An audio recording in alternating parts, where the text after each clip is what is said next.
Emileena is going to introduce herself, and she should take over the screen when she starts talking. Hey, thank you. And thank you again, everybody, for joining us. This is a whole new landscape.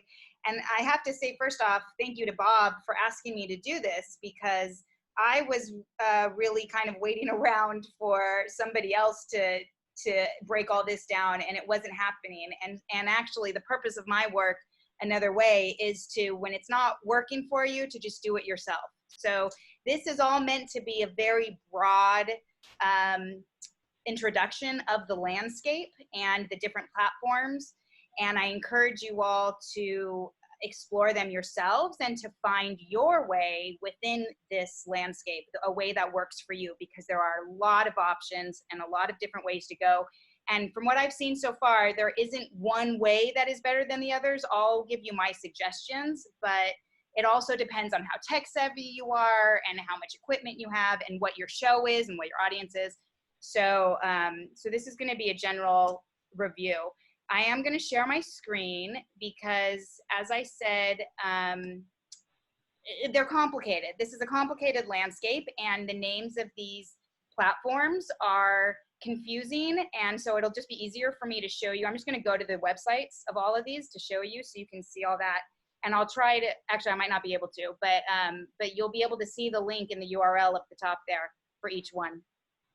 So let me start by saying that in regards to the landscape, it is not like what we're used to as producers. I think the closest thing I can compare it to is what it used to be like the ticketing agency front, which is a speech I used to give at TRU's boot camp about the different ticketing agencies and choosing a ticket agency. But back in the day, pre-pandemic, we didn't all have to make that choice, because whatever venue we were at would make the choice for us a lot of times. So now, if you can kind of translate to it, now not only are we producers, but now we're also the venue. We're taking on the role of being a venue and the ticketing agency and a set designer in some cases, and certainly the artistic director of these productions. So these are all services we used to pay for as a producer for somebody else to do for us, and now we are being thrust into wearing all of these hats, like the boot camp that Bob does, wearing the showcase producing boot camp. We're wearing all these hats, and I think probably a good comparison is showcase producing. So it's also, so we're used to, as producers, paying for these platforms. Now there are some, or paying for these services. There are some of these platforms that are free, but when the more professional you want to look, the more fancy you want to get, you will end up having to pay for it. So that is also, since it's different than what we're used to, and there is a reluctance, like, oh, I don't want to pay for this. But if you think of it as, I'm not paying a venue, I'm not paying a ticketing agency or whatever, you know, then you can it kind of translates a little bit. It can get expensive though, heads up about that. Just a reminder that you can do this. Even when we return to venues, I think it's really important to understand these trends, because the DIY mentality that I'd say the millennials have really started is not going away anytime soon, and in fact, it's growing. So they're talking about, when we go back to venues, about there being a mixture of live performance and streaming. So it really does help to kind of understand this landscape. Oh, I want to jump in for a second. Yeah. Buddy, I want to call your attention to, in the participants list at the bottom, there's going to be you have an icon for a hand raise.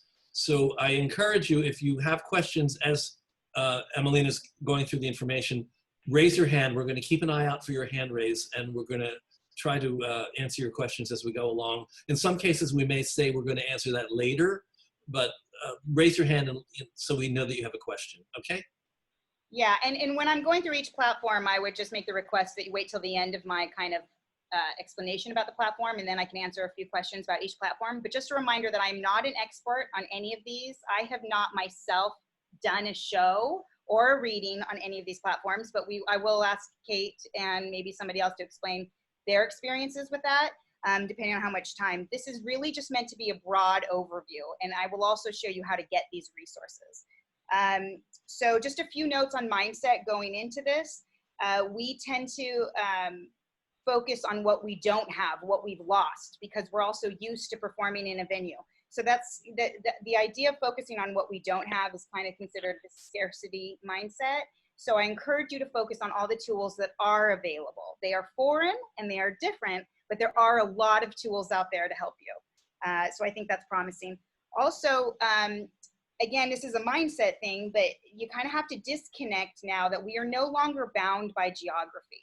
So we kind of have to decouple the results of our production to geography, which means we have resources now at our fingertips that are international resources that everybody can use, which means it, in some ways, again, I think it's a positive thing, because where we were limited to New York resources before, we now have access to tools that people are using in London or in other countries. So that's something to keep in mind. And also to pay attention to what other people are using, and not only to what they're using, but what is working and what is working well. So that includes how the audiences are responding, right? So just because somebody is using a platform over and over again doesn't necessarily mean that it's working. So this is just, and this include, this is just a way to approach when you're shopping for a platform, what you want to keep in mind. And this includes your audience, right? So somebody at one of the TRU events, a producer, I can't remember her name, unfortunately, but she had said, her recommendation, she said she used to hang out in the box office at her shows, even on Broadway, and just to hear the ticket buyers experience, and to hear kind of how they got their tickets and that whole thing. So to translate that now, which is virtual, I do think, though, it's important to pay attention to where your audience is, the audience that you want for your show. Where are they? What platforms are they using? Where are they? And that includes industry, right? So right now we're still a little scattered, but I would say just from introductions, people are using Zoom the most. I'm actually going to end with Zoom because I think that's the one we're all most familiar with. But there is something to be said, especially if you're doing an industry reading, to use a platform that people are going to be familiar with. But you have to balance that with which platform will serve your needs as well. So it's a lot to take in. But I heard somebody recently say, if you're going to pave a road, then if you're going to spend all the time and energy building the infrastructure for a road, you're going to want to drive on it. So what that means basically is some of these platforms are more complicated than others. And if you want it to look good, it's going to take a lot of effort and a lot of energy. And if you're going to put the time and energy into it, then think about your long-term sustainability, right? And part of this is getting out of this project-based mentality, which I've spoken about before. We tend to only look at the project we're working on right now, but especially if we're going to choose a platform, all of these platforms are going to require learning curves on our behalf, unless you've streamed before. So if you're going to invest time and energy into one platform, think about your longer-term goals, and consider that when you're picking a platform, which one is going to serve you in the long run, because that's sustainability.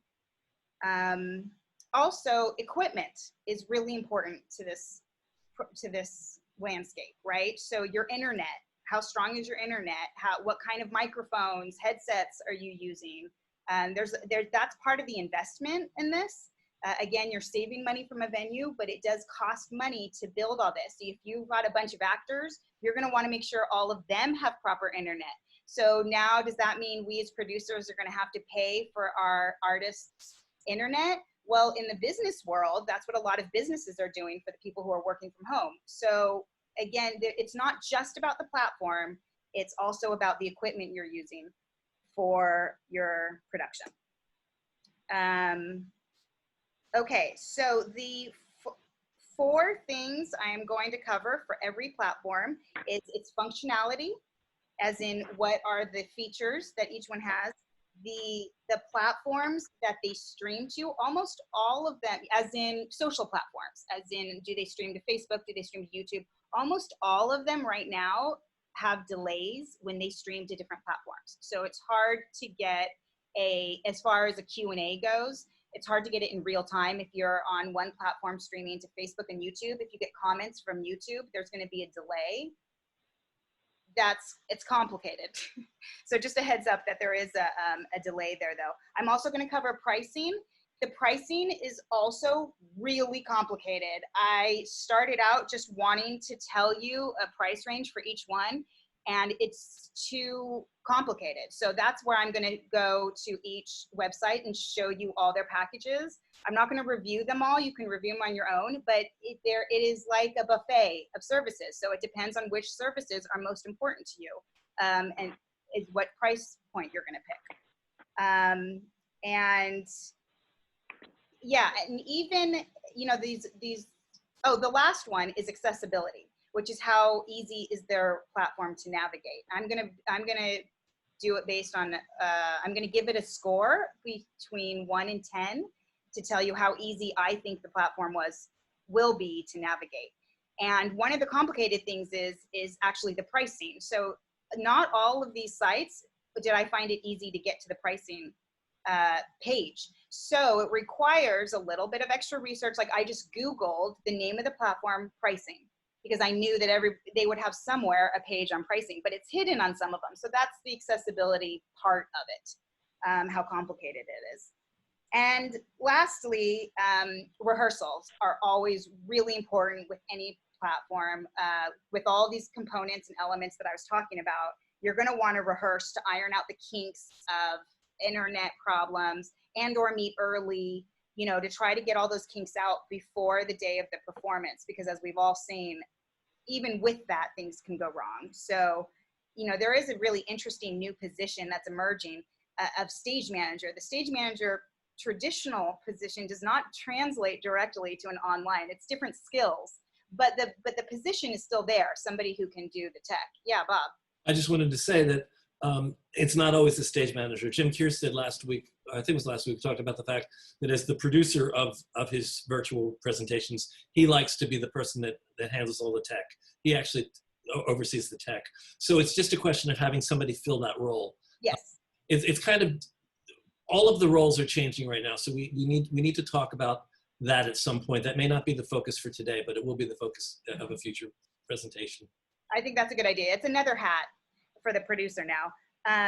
But also a lot of these platforms have introductory, there's no phone anymore. You can't just get somebody on the phone and say, talk me through your platform. That's not really the landscape anymore. But what there seems to be these, I don't even know what to call them, but they're live streams that you can join, and they're doing them daily to educate people. And they're basically webinars are just like this, where it's the people who've created the platforms or their tech people who are answering questions, and it's an hour of just answering questions, and it's great. I sat in one just for this and prepped for this, and I was able to ask direct questions because people are coming from all different industries. There really isn't one platform that's right for theater, I would say. There isn't one that's been built for theater. And I know Bob has mentioned in the past Broadway on Demand, but Broadway on Demand was for streaming live performances. It's not really built to stream these kinds of performances. So, you know, it's complicated, like I said. So it's really valuable when you're doing your research phase of this to sit into one of those. In fact, I as far as the accessibility score goes, if they had that option, I gave it a higher score because I think it's really valuable. And like I said, they do them every day. So even depending on what time you catch it, it might be in a couple hours. It's really convenient. And there's also video, the way they answer their frequently asked questions on a lot of these sites is through video, which is kind of nice unless you're watching on, well, it is nice, I think. But they also have written instructions. Again, the trend is to avoid one-on-one attention. And so you can Google the questions you have and find answers either through a video or talking to somebody the old-fashioned way. But you're probably not going to be able to get somebody from there one-on-one. Yeah, Bob. May I suggest you might want to unshare your screen right now, since you're talking. It would be more engaging for us to actually see you rather than see your there is always another way screen. Okay. Well, I'm actually just about to start, so so that's okay. Yeah, I'm going to start going to the different sites here really quick. But thank you. But it's important to remember that there is always another way. So I do want to stress that.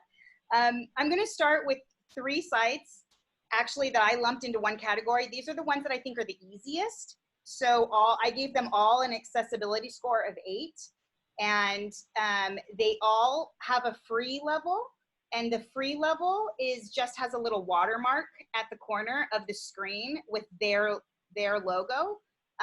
But they all record your videos and they all give you basic analytics. So the first one I'm going to start with is Lula. I think I'm pronouncing that right.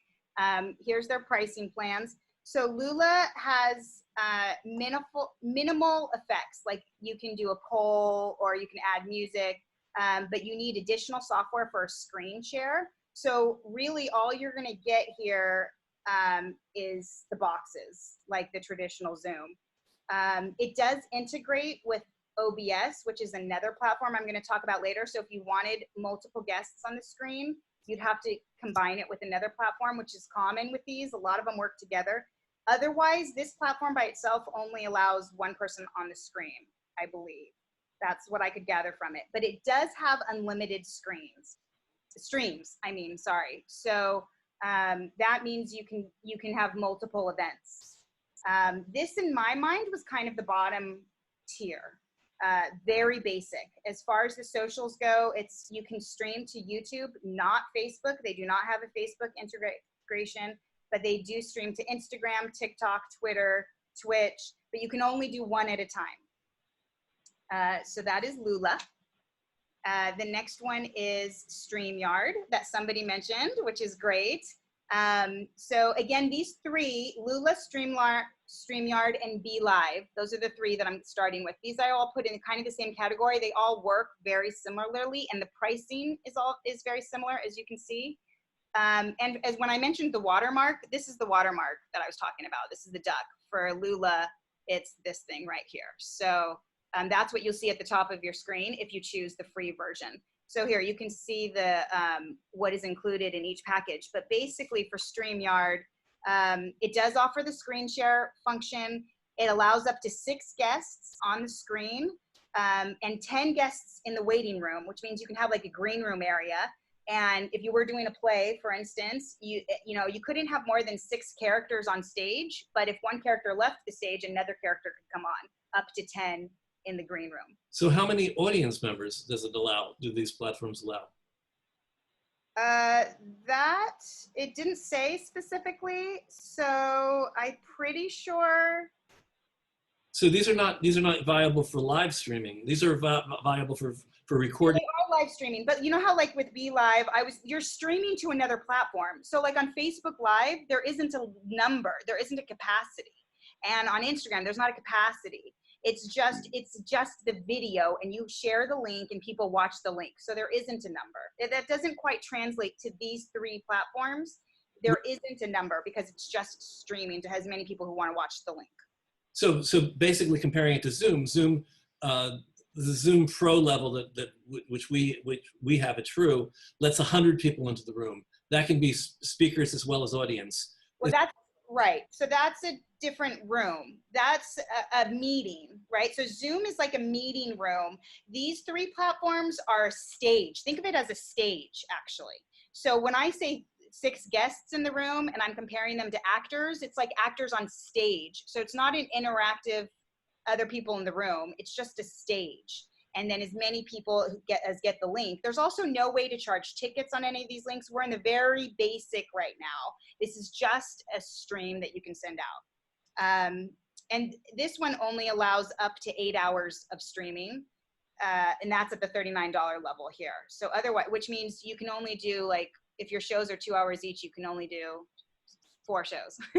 Sorry, liberal arts major. Their social integration for this one, they do stream to YouTube, Facebook, LinkedIn, which I didn't even know you could do on LinkedIn, Twitch, Periscope, but they do not do Instagram.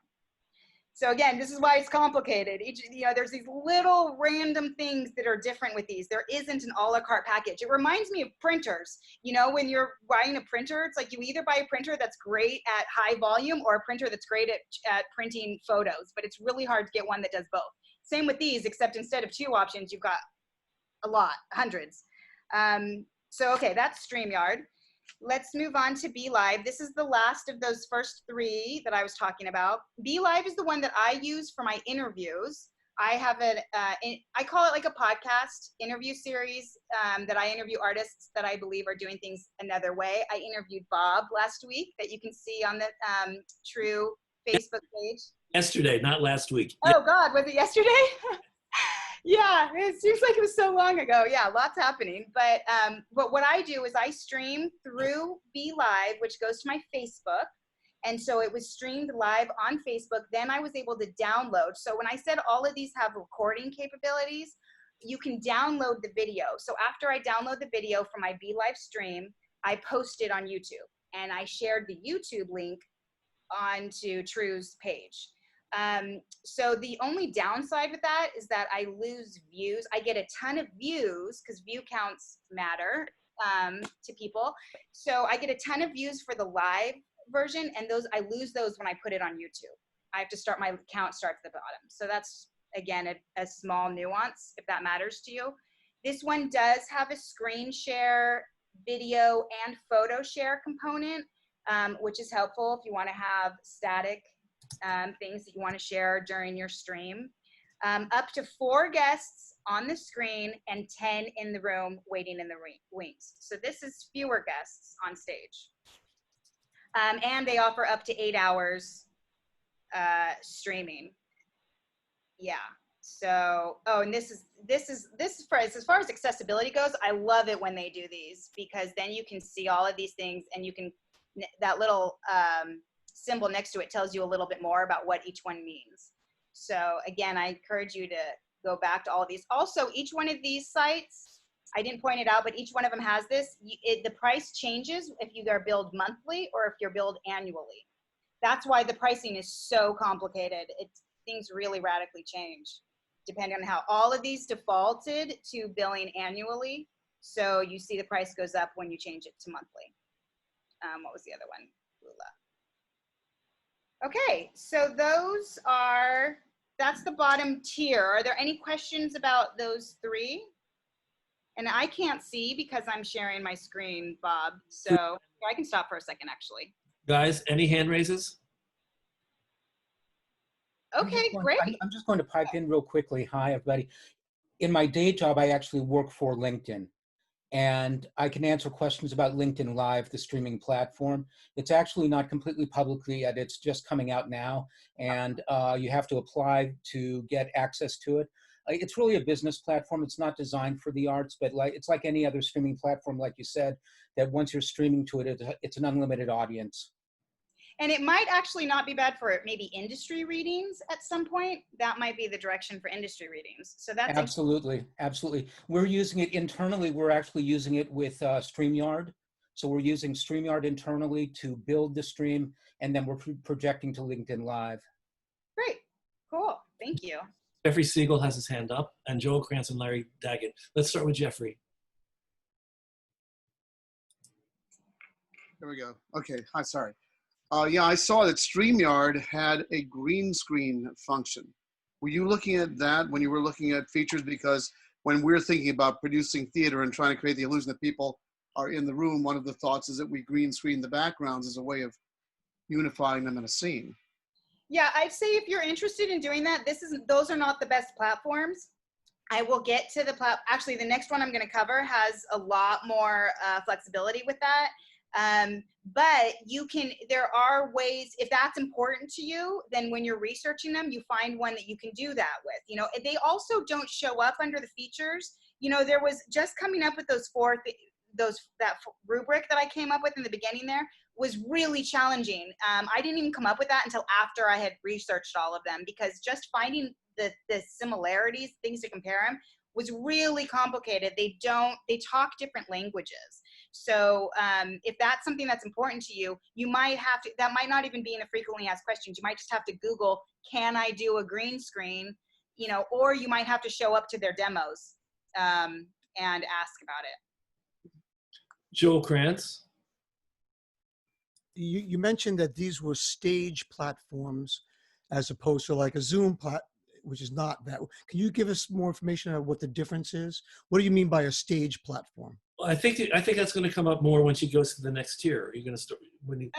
Well, maybe, but let me break it down a little bit more for you because that's my word. Again, the language they're using is not designed for theater. There are no platforms that I found that are geared towards theater, except for the next one's definitely more theater friendly. But so the reason why I use the word stage is because I was trying to make it clear that it's not in Zoom. We are all together in one room, the presenters and the audience. Okay. So when I said stage, I was trying to say that that's only one side. It's the audience is not in the room. Like you don't see boxes of the audience. You don't even get a list of them. In fact, you don't even get analytics of them. You don't get names. You don't get anything. Well, the analytics that you get are how many people watched it. So if you go to the Be live stream that I did with Bob, you'll see at the bottom how many views there are. So that's what I consider basic analytics, if that helps. Also, So stage is something you can separate the actors from the audience. just to clarify, Zoom, the Zoom platform that most of us are using is a meeting platform. Zoom has a webinar platform. Right. The webinar platform is much more like stage and audience. The people who come into the Zoom webinars are not visible. The webinar really limits the visibility and the ability to be heard to the people that are actually are running the seminar or the meeting, or in this case, the show, the play that we're presenting. So a webinar.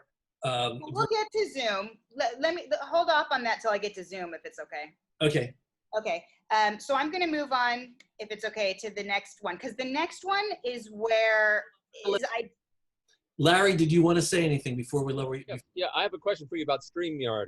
You said you can only have 6 people on the monitor at the same time. So if you're doing a scene with 7 or more people, can the additional people be heard even though they can't be seen, or you just can't, they're just kind of off stage left somewhere?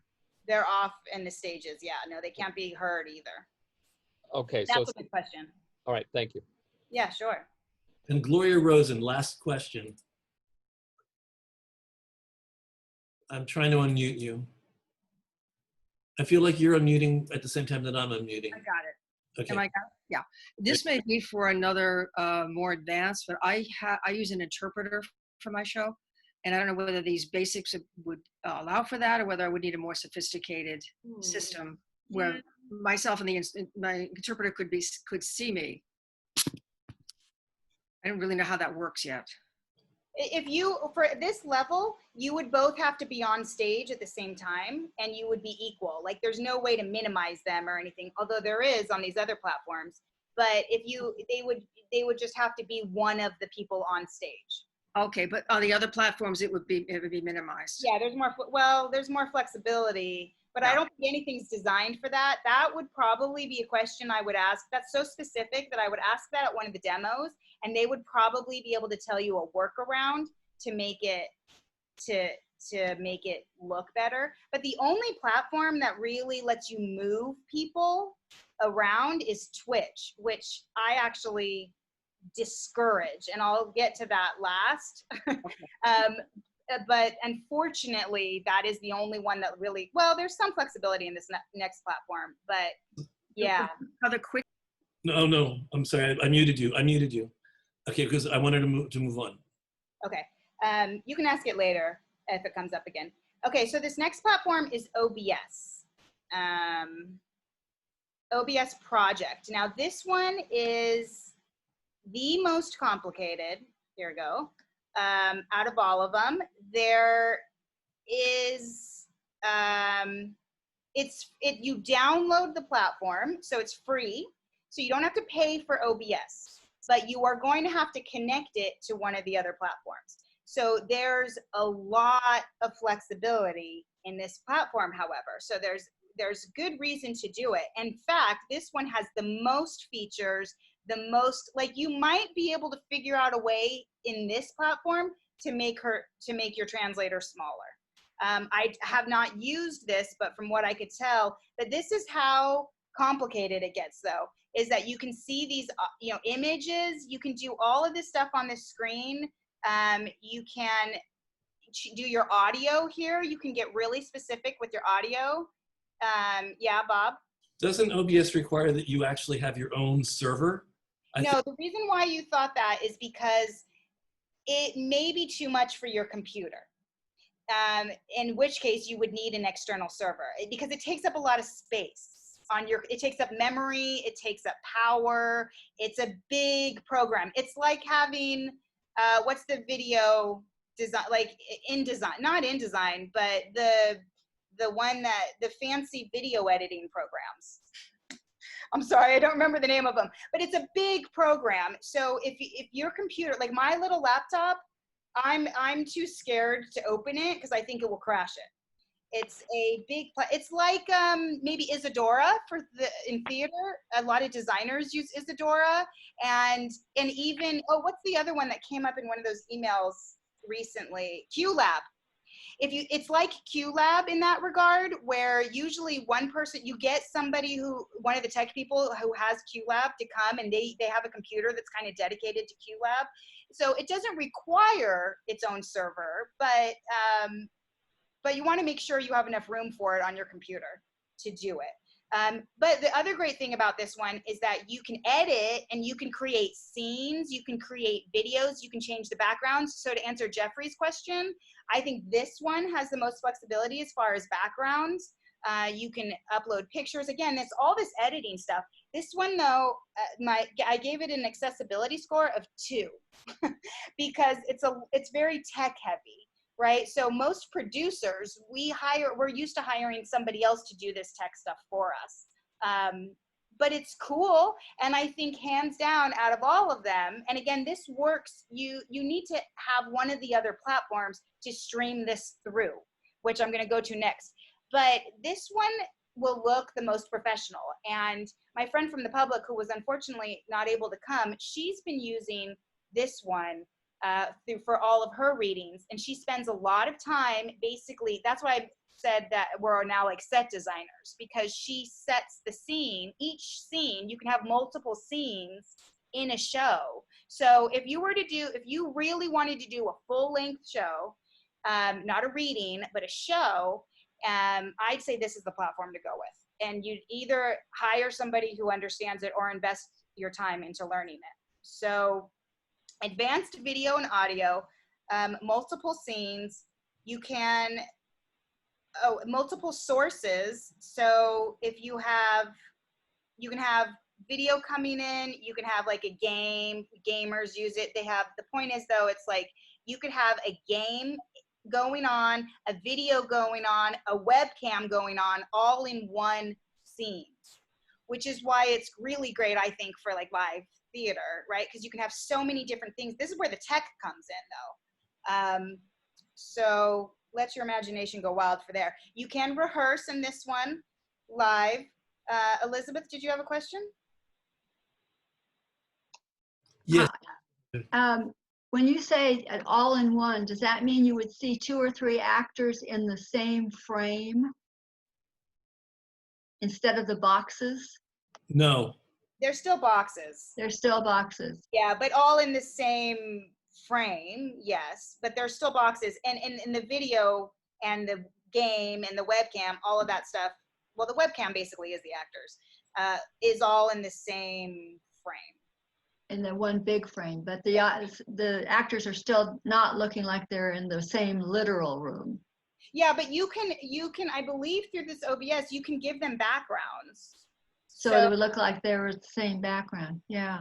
Exactly. Thank you. Thank you. Yeah, no problem. This one for Macs, you need an additional app for the audio. It's a plugin. If you have a Mac computer, you have to have an additional plugin for it. That's why it helps to have a dedicated computer or your own server for it. It does record your performances, your streams. It does go to Facebook, but it's a complicated way to connect it to Facebook, and it does go to YouTube directly. But again, I would recommend connecting it through one of these other platforms, which goes to all of them at once. So this is like this is where you build the show. That's why I think it's good for full performances, because you can build a show in here, stream it out through other platforms, because just streaming it through this platform alone is limited. but it is free. Okay, so that's everything I wanted to talk about this. I saw a few other hands raised. Larry. Oh, wait, let me unmute you. Yeah, so you're saying you take this and you kind of transport it over to something like Zoom or StreamYard or something like that. But if you do something in OBS, which is very technically complex, like multiple sources coming in from different videos, and then you take it over to another platform, will that be able to adapt to what you've done in OBS? Will it be able to show those multiple streams in Zoom, even though Zoom does not do that on its own? Well, Zoom and StreamYard do not integrate with OBS. So you cannot do it. Well, you cannot do it with Zoom. To my knowledge, actually, there might be an integration with Zoom.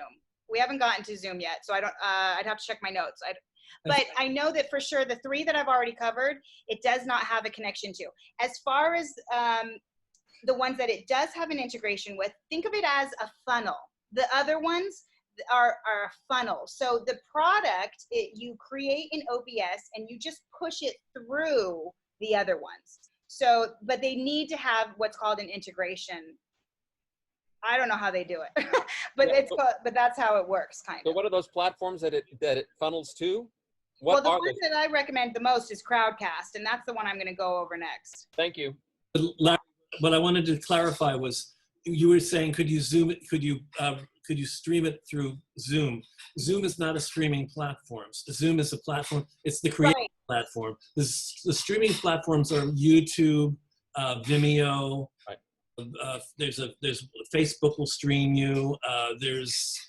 Yeah, but I also meant, Larry and I were on the same page. We might have been using the wrong word, because you're right about that as far as the streaming. But he was talking about these streaming platforms, which is different than the social streaming sites. It's a whole nother language, you know, and so, yeah. But thank you for that clarification. Does that make sense to you, Bob? Yeah. Okay. I hope we didn't confuse anyone else in the room, because I was like sitting there going, huh? Yeah, well, and also I'm trying to use language that I know you guys will understand because I'm a theater person, but I'm also trying to use the language that you're going to see on their sites, because they're not theater people, they're tech people, and they have a language that's a whole nother language, you know, so that we're being thrust to kind of learn. And the only reason why I'm kind of learning it is because I did this quick overview of all of these sites. So it's a learning curve.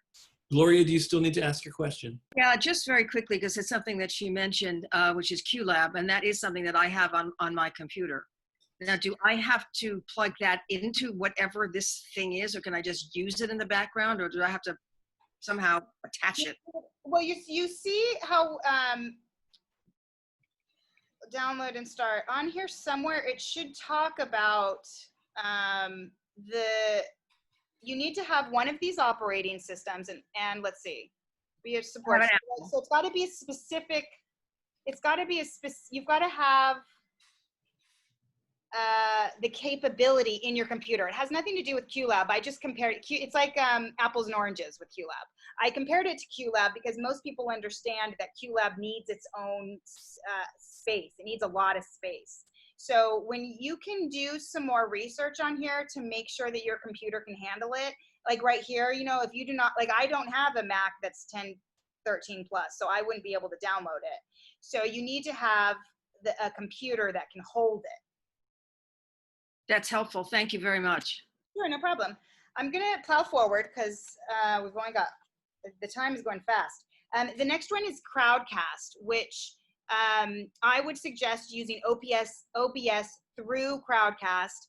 And I know that that's what my friend at the Public does. So, and she's had great success with it. She's still ironing out the kinks, but they're able to rehearse on OBS. And when they're ready, they go through Crowdcast. So I know it works. Now, the thing with Crowdcast is obviously it gets expensive. This one is dependent on the number of attendees. So if you want to have a Broadway level production, it's going to get expensive because it's 1,000 people plus here. But if you are going to do a reading, you could probably stick to the 50 plus level here. It does, Crowdcast will also record your casts You don't have to have OBS to stream through here, but if you want all the bells and whistles of OBS, then you do. The cool thing about Crowdcast, which is why I think it works great in conjunction with it, is that it does give you a customized smart URL, which means you can stream directly from your website. You get to choose the URL that you want to stream from. And on that same URL, people can register for your event. So there is a ticketing component to this, and you can charge tickets, and they can watch it on that same URL, and then the replay is also on that URL. So that means you can have one page on your website dedicated to this show, and after it's done, they can return and watch the replay. So that's pretty cool, I think. Now, if you were using Crowdcast alone, you could only have up to 4 guests, but only 1 on the screen at a time. So that's why I would recommend the OBS integration, because then that opens you up. The ticketing components, oh, here are the features. So the ticketing components on here are super cool. And I'm a little bit of a nerd when it comes to that. But I think they're valuable. And I've always said producers should know more about the ticketing process. You get to customize your checkout questions.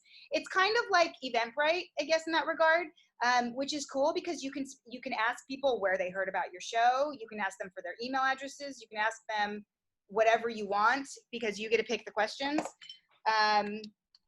You can accept, during your event, you can accept payments and contributions. So you could, in theory, say, you could say, okay, at this time, if you want to proceed, you have to pay more right now, that kind of a thing. Or you can say at any time during the show, please contribute. Or at intermission, you can say, please, through the site, I don't know exactly how it works, but it is in event, which means it's easy for people watching.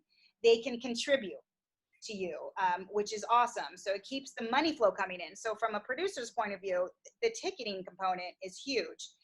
And this platform has the best ticketing options. And what comes with that is reporting. So they have great analytics. They capture the emails for you. And then also what's cool on this site is you can create multiple sessions within one event, which means if you were doing a course or a reading series, you could have, and you can do this all on your website, by the way, because of the customizable URL. So if you had a reading series, you can have the reading series. Within that series that you build on Crowdcast, you have multiple streams, right? So that's why the hours per month is relative to that. Sessions, here we go, 4 sessions. So that's what a session is like a session would be one production, like a 2-hour show. And if you wanted multiple sessions, you could put that all under one umbrella, which is pretty cool.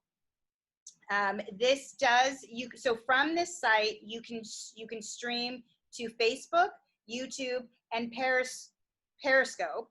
I don't know who uses Periscope, but okay. You can multi-stream to those locations. So if you wanted to do it all at once, it's only on this level, multi-stream to 3 locations. So that's the expensive level, but it would mean you would be on Facebook, YouTube, and on your website, if you will.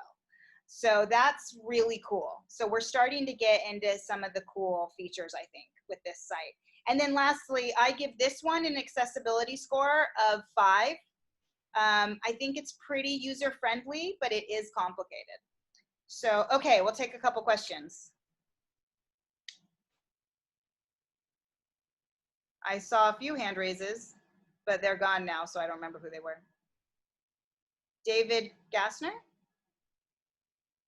Do you know when they say on Crowdcast, when they talk about live attendees, what do they mean by that?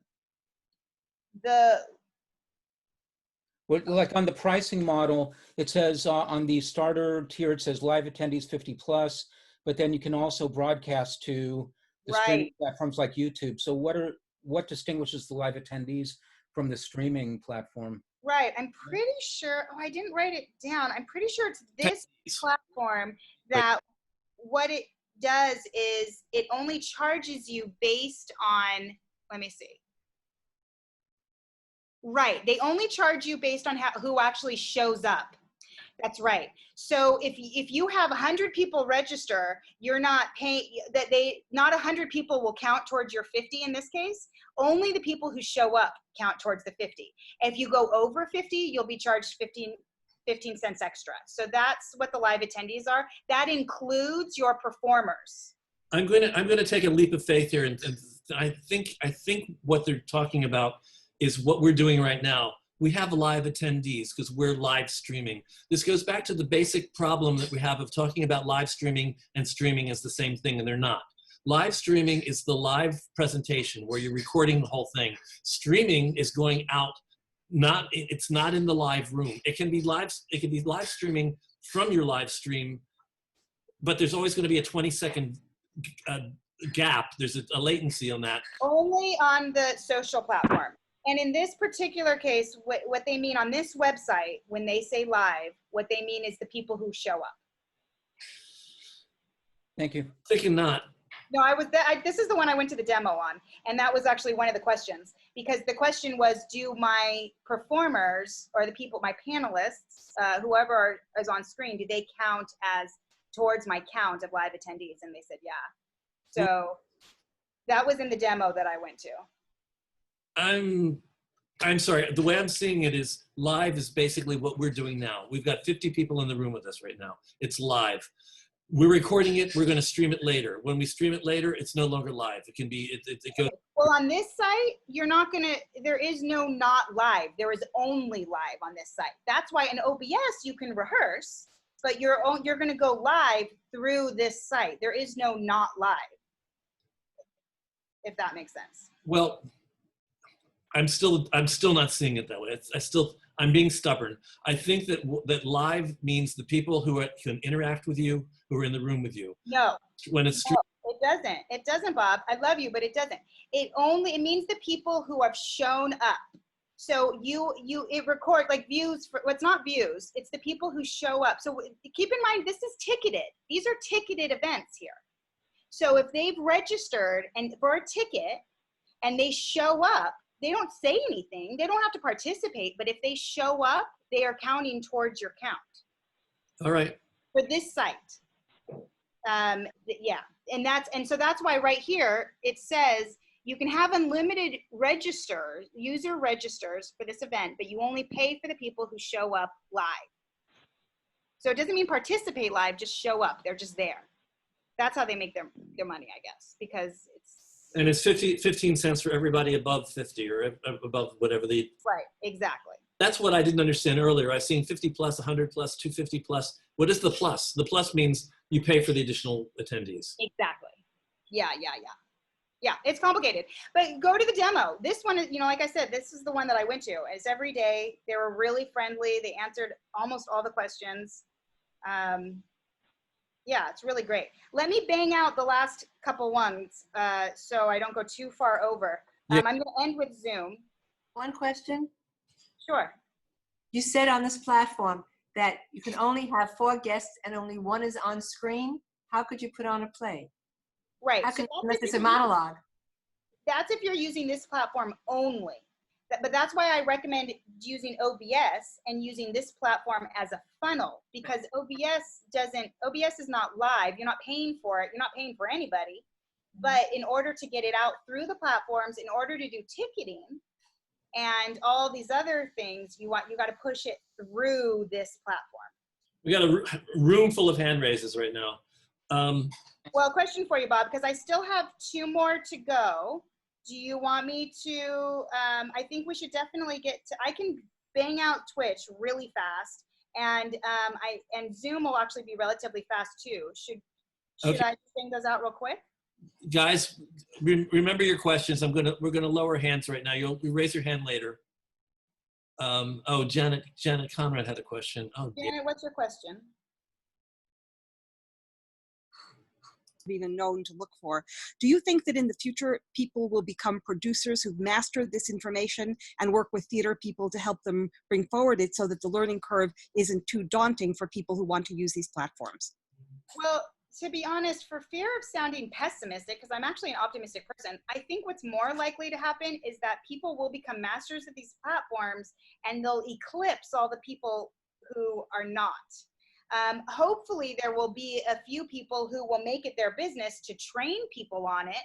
But I think that's what we've seen with technology, is the people who really feel comfortable with it go with it and take it to new. I think it's like the story of Blockbuster, to be honest with you. However, in theater, we're never going to lose the component of being live on a stage. And I know that. So I think maybe there'll be people for hire who, if you as the producer want to hire somebody else to do it.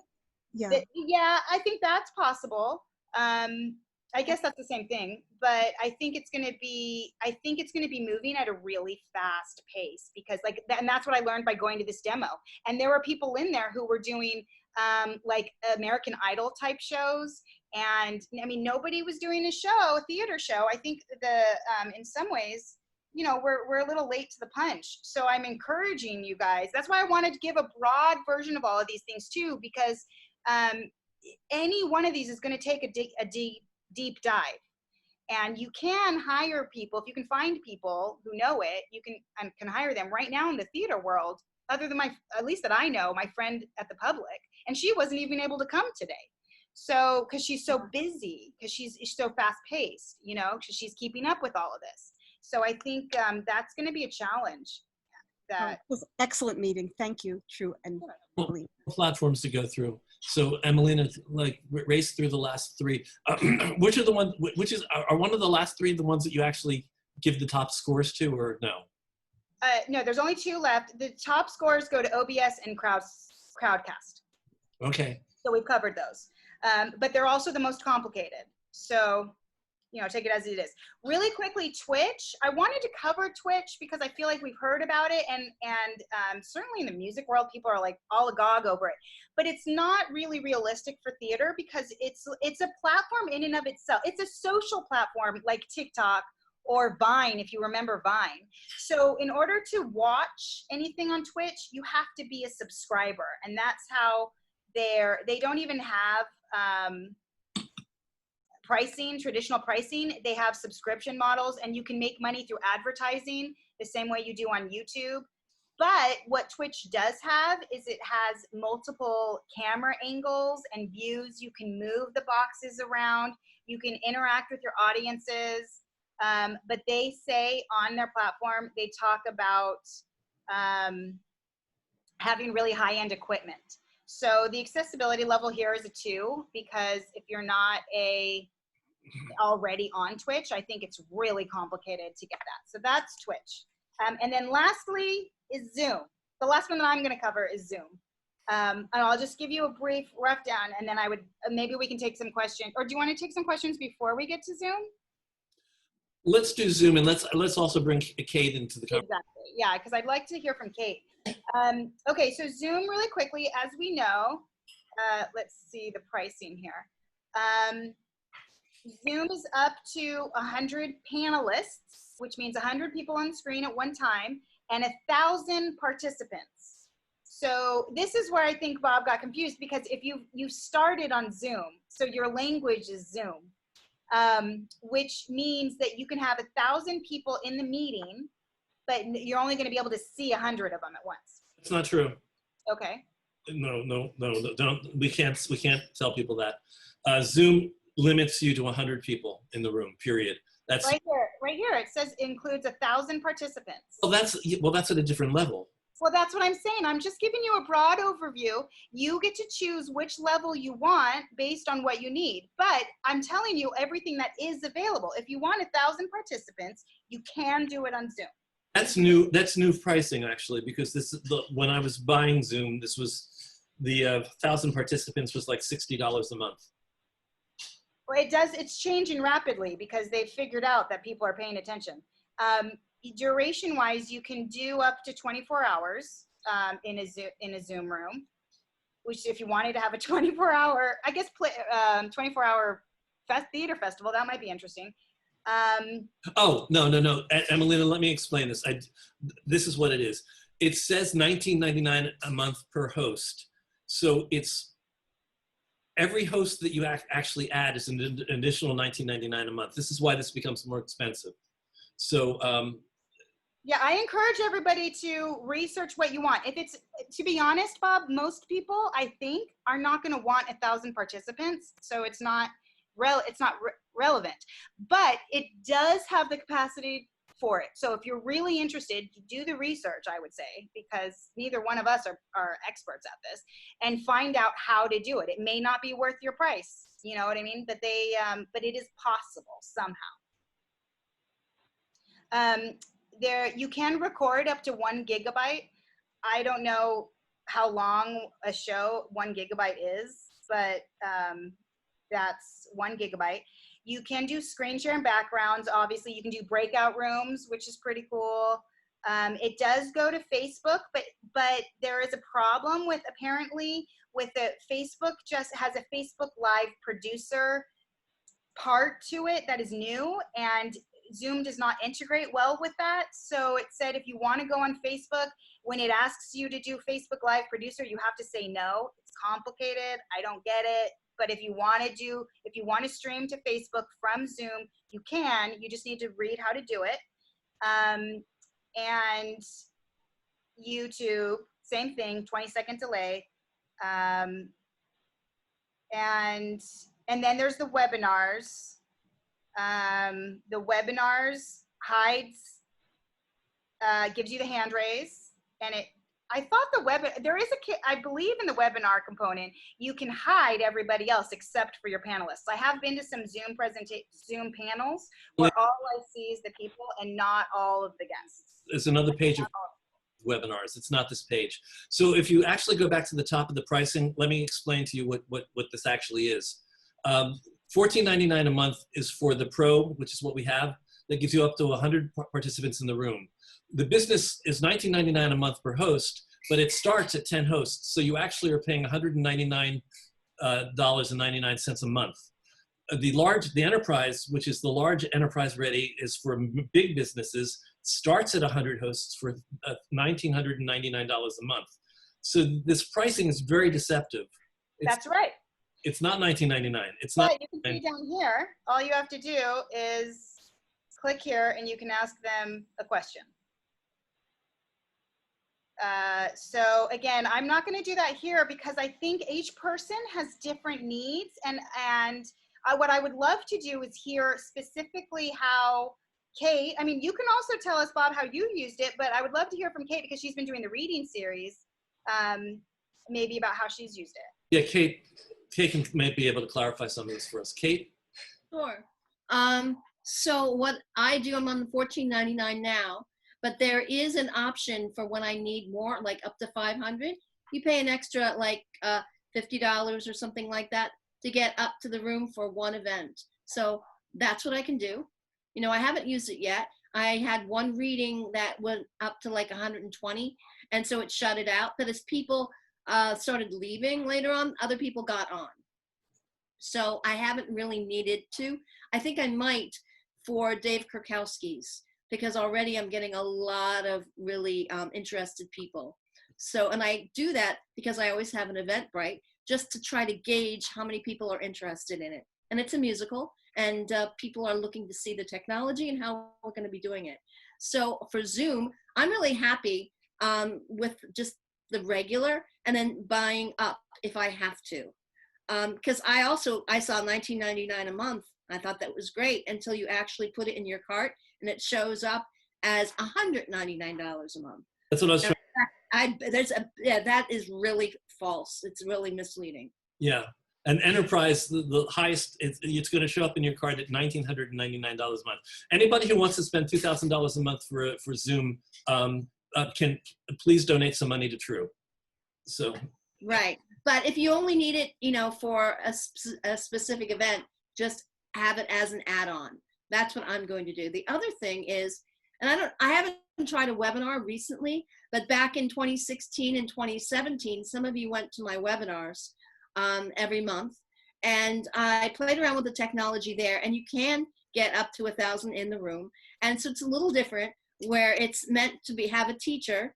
And so there's one person on camera, and anyone else You can invite into the room. It's very easy to do. I did it all the time at the Q&A session after my webinar. And they could either come in on video or just on audio. But most people just wanted audio. And it was easy to have my guest panelists at the very beginning. I put them in a waiting room, and then I'm able to share slides and everything and really have a teaching session on whatever the topic was. Yeah, so I like Zoom. I'm definitely going to look into Crowdcast and OBS. Right now, we're using for Madame Curie, we're using QLab. So Dave has been exploring how to use QLab, because what we found is as soon as we start sharing the scenes of the pre-recorded bits of music and other images that he has, there'd be a lag time, and sometimes the lag time is really big. It's a technology. And then you'd see the Zoom screen. So with QLab, you don't see that. It's just black, which is aesthetically much more pleasing. Now, we had a rehearsal, just Dave and I, this morning, and my lag was really, really bad. And it turns out that it's my Wi-Fi. I was like 3 seconds behind. So I think what is going to happen is if you tune in and you notice a significant delay in lag time, that's your own Wi-Fi. As soon as I had to go onto my phone and just start sharing, what is it? The hotspot. And then it got me boosted so that I didn't see that lag time.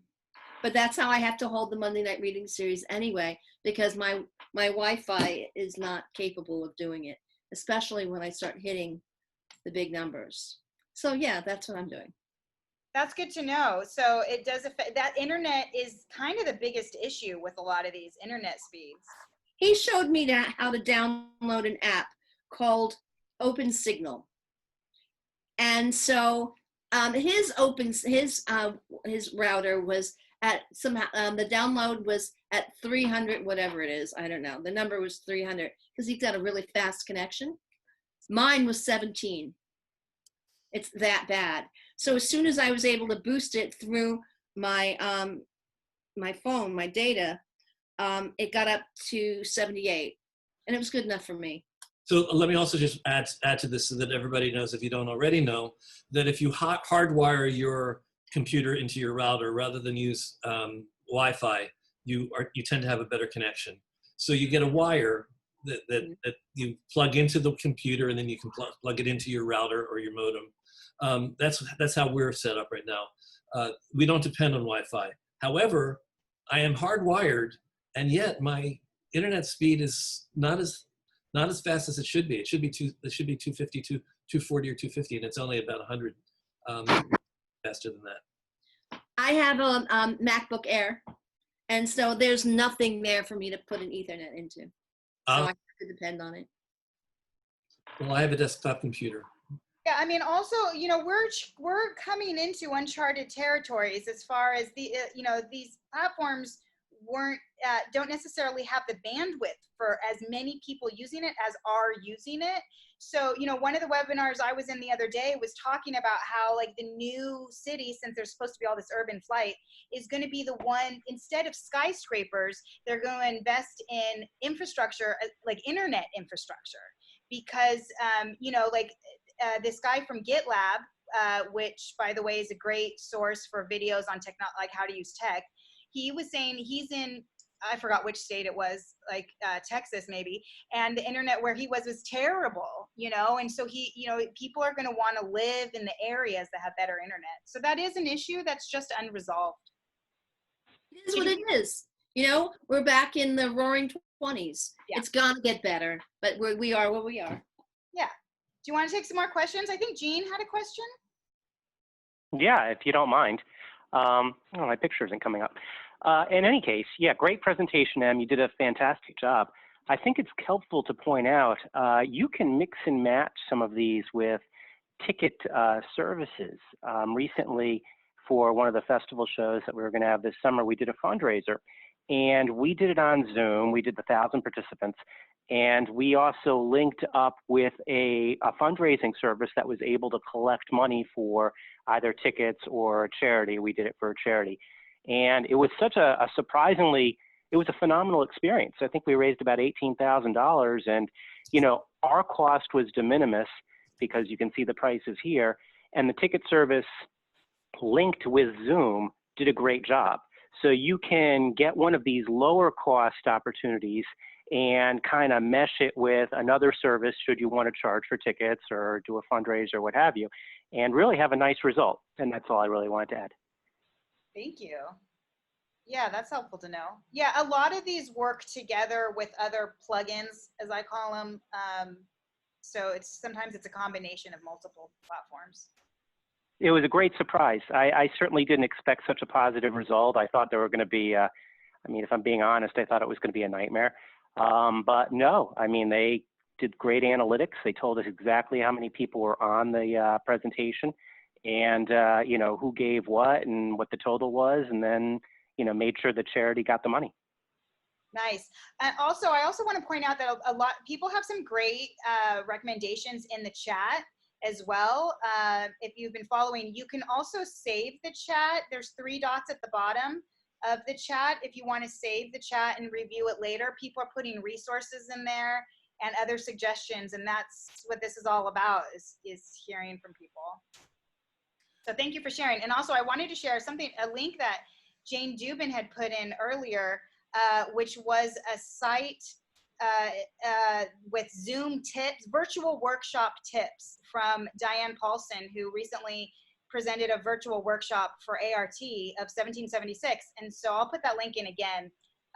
But there's just a bunch of tips from people's experiences, because there's also bugs for a lot of this stuff. So it's helpful to hear people's experiences. So I want to actually ask you, oh, Gloria has her hand raised, but first I want to say, in the participants column, there's a thing that says yes, no. If you need me to save and format the chat for you and send it to you, would you please hit yes? And if you don't need me to do it, then hit no. So I'll know how important it is for me to do that work. I do it after every one of these sessions.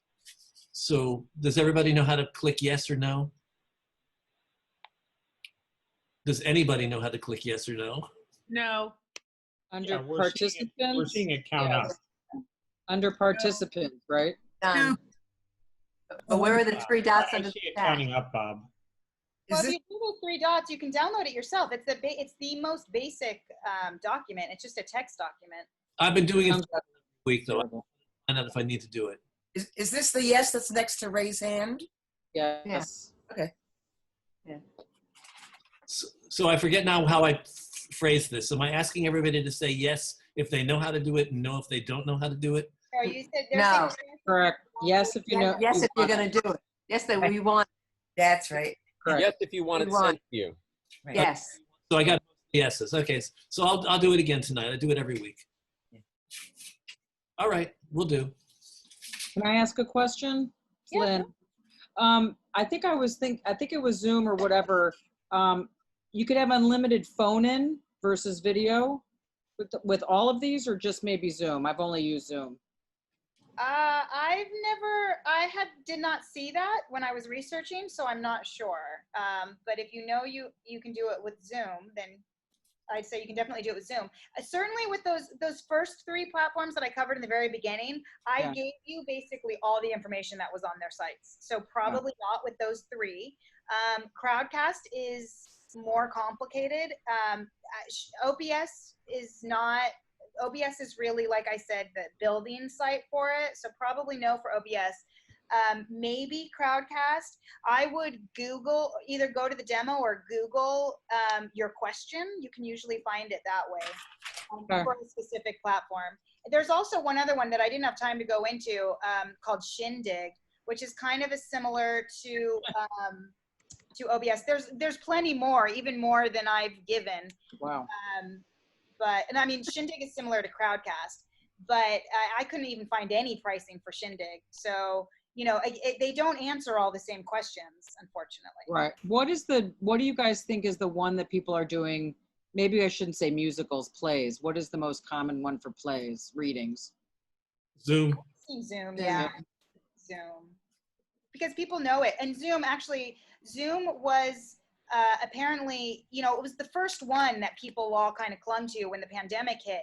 And a lot of people were saying it was not the only one. So why Zoom? Why Zoom? And it was because Zoom could scale the easiest, which means you could have up to 1,000 people. So that is why people were also drawn to Zoom, apparently, because you can have the most people present. But it's going to depend on how much flexibility you want, because if you want to be able to, if you want something other than just boxes, because really Zoom only lets you do boxes. You can change the background in the boxes, but there's not a lot of theatricality that you can do in Zoom. So I think there's a limitation with it, but certainly for readings, that's all you need. I'm happy to see that Lynn Appel has finally emerged from the haze. I have. There you are. Sorry. Oh gosh, there's 3 raised hands.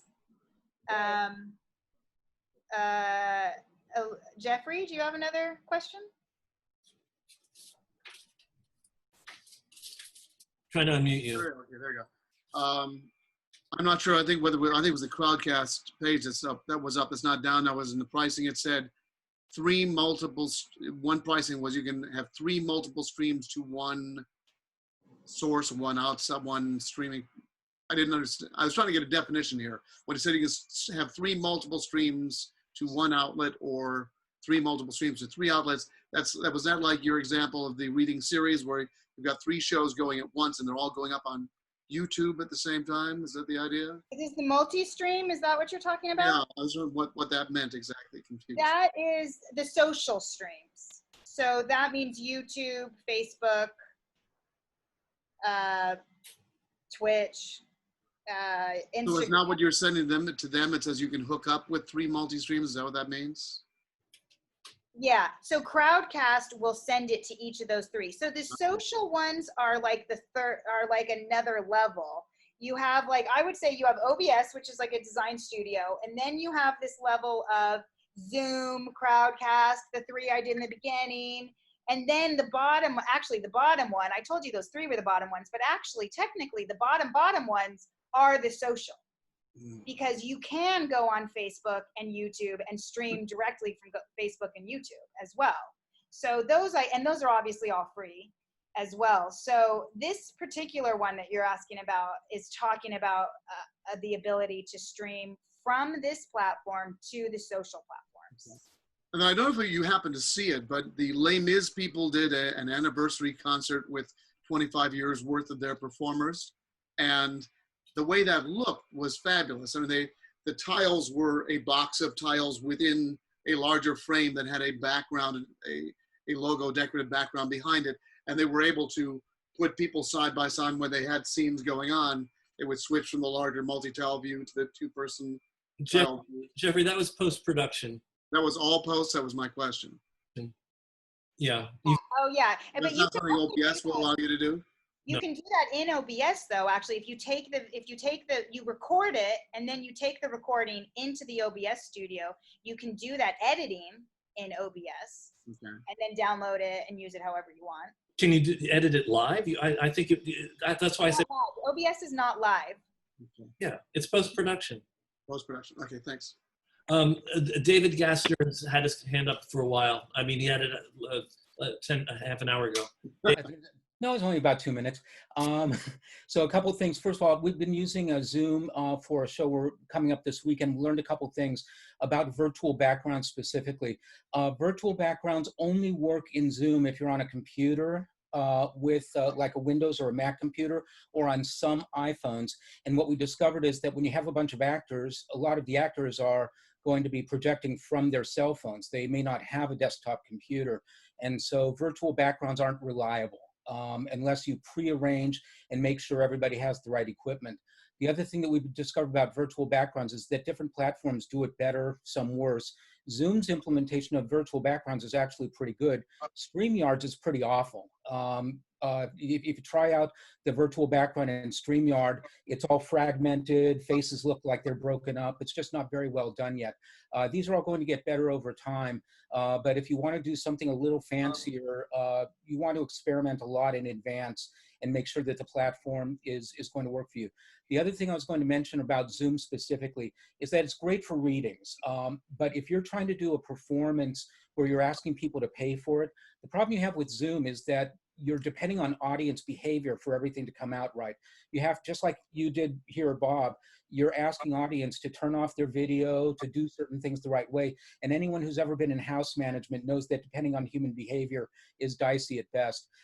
Products like OBS and StreamYard give you much finer control. The audience is completely inactive. They're just passive watching, and you're composing and projecting out to the streaming platform. So for finished paid performances, it's a lot better. That's the same as Zoom webinar as opposed to Zoom meetings. Yeah, that's right, yeah. But I was also gonna say about StreamYard, the thing we love about StreamYard is that the engineer or director, or whatever you want to call them, there's one person who controls who's on stage at a time, whereas with conventional Zoom, you're leaving it up to the actors to turn their video on and off individually.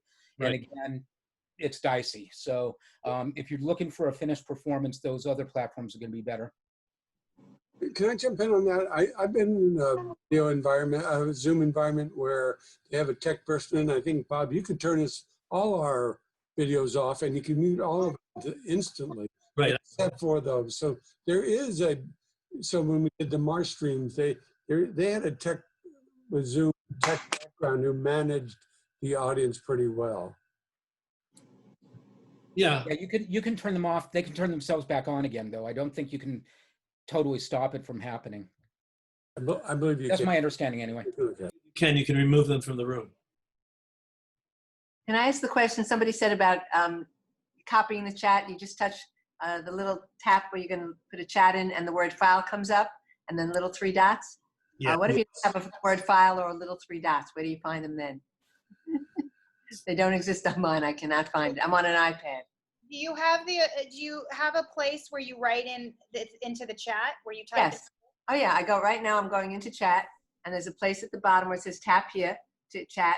All right, but if I touch it, all that happens is it allows me to type. It doesn't allow me to. There's nothing else. The word file doesn't come up, and There's there are no 3 dots. No 3 dots.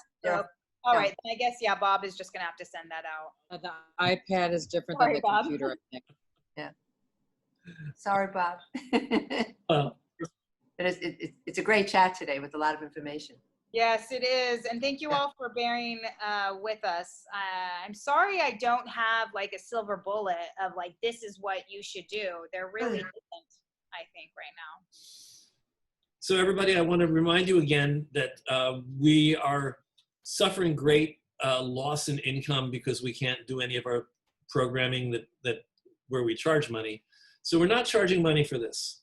But if you can find it in your heart to go to our website and donate something as a thank you for what we do every week, I would appreciate it. I'm also saying this because I had a board meeting 2 nights ago. I don't think I need to say anything more than that.